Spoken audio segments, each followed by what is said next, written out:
This video was made possible by the good folks at Next Level Racing. To purchase a cockpit setup like mine or any other Next Level Racing products, check out nextlevelracing.com. What's up guys, it's Mike for SimRacing604, and today I'm going to take some time to talk about the next generation of racing sims. These are sims we should have in the next roughly 6 to 18 months. I get asked this question quite a bit, specifically about Automobilista 2 and kind of my feelings of it, what are my expectations, so I figured I would take some time and talk about actually 3 that I have opinions of, upcoming sims. So we will start out with GTR 3. So this is obviously the next in line after GTR 2, which is a racing sim that got a lot of people into sim racing full stop. I went the Gran Turismo route personally, but I do hear a lot of stories of people who got in through GTR 2, so it's very exciting to have another sequel. It comes to us from the same people that brought us GTR 2. Simbin, you know them as Sector 3, the developers behind this game here, Race Room Racing Experience. The next in line after GTR 2 is GTR 3 as mentioned, and it will feature the Unreal 4 engine, which will bring us dynamic weather and time, which is very exciting. Unreal 4, of course, a lot of us are a bit apprehensive about Unreal 4 and racing sims after Assetto Corsa Competizione. It's fantastic in some senses, but the video performance has been, well, let's say suspect. So hopefully GTR 3 can pull something out and improve things with Unreal 4. It was originally due in Q2 2019, which we have already surpassed. I can kind of see why they pushed it back. If they were going to feature GT racing primarily and going head-to-head against the Assetto Corsa Competizione, it wouldn't make sense to really release it in the same time frame, so I don't blame Simbin, aka Sector 3, one bit for pushing that release date back. Its focus is actually going to be on the WEC series, so again, GT primarily I would think, but more WEC than GT3 like Assetto Corsa Competizione. But the looming question with GTR 3 is, will it be a pure sim or will it be more on the racing game side?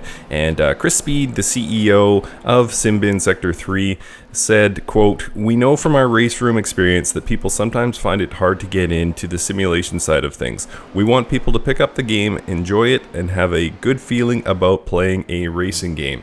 So that to me could be interpreted a couple ways. One, they want to get away from the more simulation side of Race Room that people found it too difficult to get into, so they'll be steering it towards being more of a game. Or it could be interpreted as possibly having adjustable settings. We saw this with Dirt 4, for example, where you could either choose simulation settings or game settings.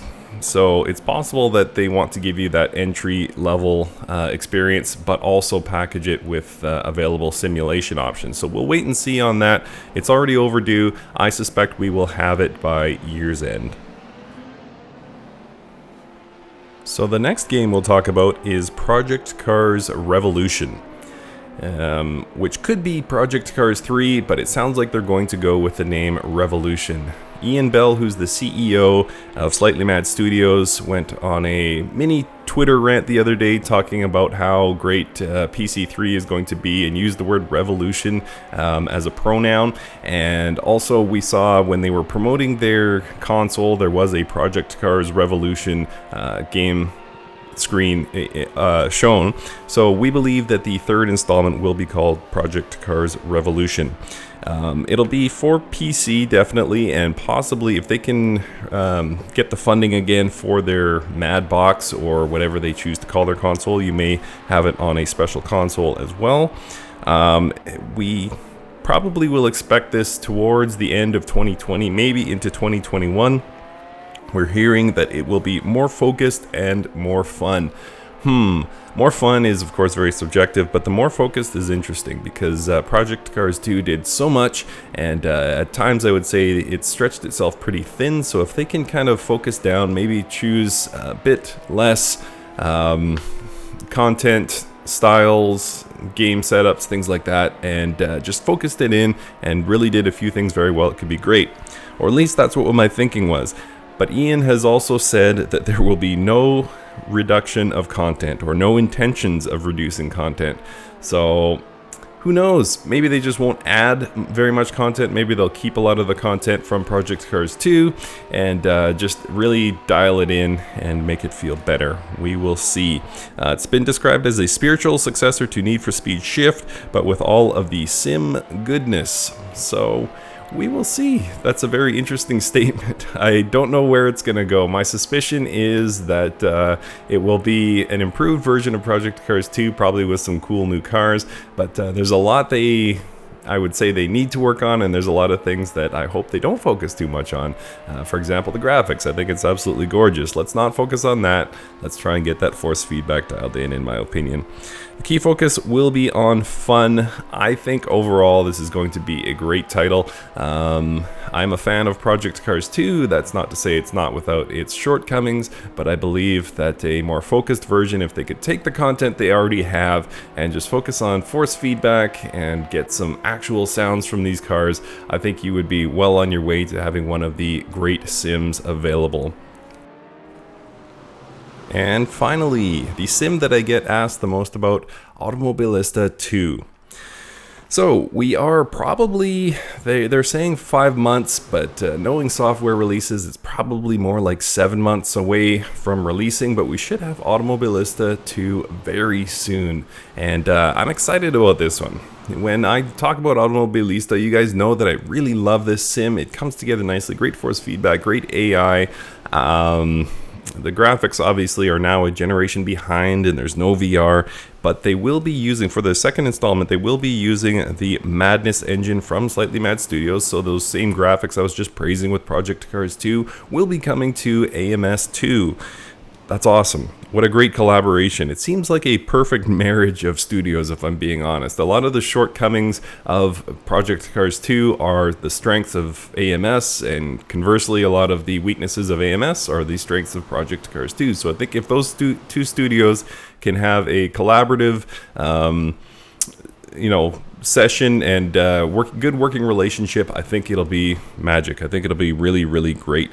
And my ideal result for this, it would be exactly that we just get updated graphics for AMS, don't change too much else. I would love it if they could use some of the manufacturer relationships that Slightly Mad Studios has built, but we're not hearing that. It's described as a comprehensive simulation of the Brazilian motorsport scene, so if you like the cars in AMS 1, you're probably going to get more of that in AMS 2. The only in-game footage we've seen so far has featured content that we already know from AMS, so don't expect Ferrari, don't expect Porsche necessarily. It might happen, but more likely it will be very focused on the Brazilian scene. We know we will have McLaren and BMW, which is exciting, but again, don't expect too many European brands.